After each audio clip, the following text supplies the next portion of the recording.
I'm going to be showing you how to do the assembly on the bouncer filter. There's the filter holder. There is the 20 mesh stainless steel filter. And it fits snugly in the bottom there. There's kind of a seal that is made. There's the cap with barbed ends. And inside there's a red gasket that is resistant to alcohol. You can take the whole thing apart and clean it. And I'm pointing out that there is an arrow there that's hard to see. There it is. That you have to be aware of. There is a flow direction, so just be aware of it during your assembly. There's a standard 1/2-inch racking cane that you can get online for about 15 bucks or at your local brew store. And there's the tube that they'll sell you to go with it. It's a 1/2-inch inner diameter siphon hose. And it's standard, cheap, couple bucks. And there I've cut it with just normal scissors. Anything you've got around the house, it cuts easily. And I'm just showing there that it's about maybe 5 inches that I've cut off one end of it. There I've got a hot pot that I've boiled some water in, and it's not boiling now, but it's hot. And what I'm going to use it for is to soften the end of that tube so that I can slip it on the end of the racking cane.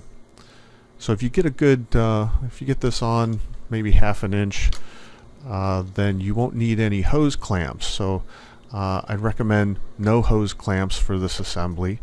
It should fit tight and snug enough.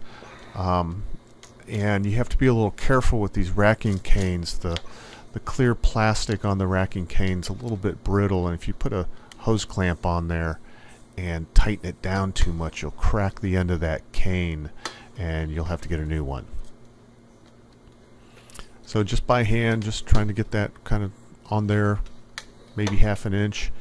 And there is the point where I have to be a little bit careful about the direction of the flow. So this side's going to go into the input side of the filter on the barb there. So again, I'm kind of checking the direction. So when I'm pointing at the input side, and just by hand pushing this onto the barbs, you do want to get past probably at least a couple of barbs there.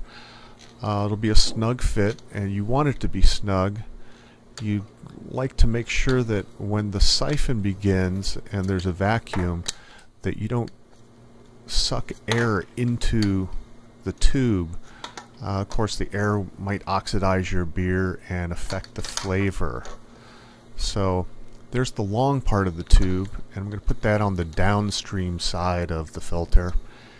And again, I'm heating it up, and I'll just hand push it on there.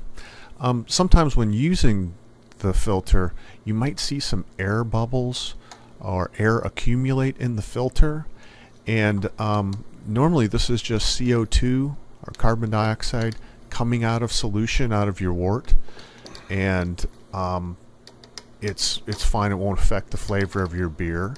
It might impact the siphon, so you can't just lift up the bouncer, adjust the angle of it, and it'll pull that CO2 down through the tube and into your keg. You do want a good amount of length, maybe 4 or 5 feet or even more on the downstream side of the bouncer, so that it maintains the siphon well. And there you go.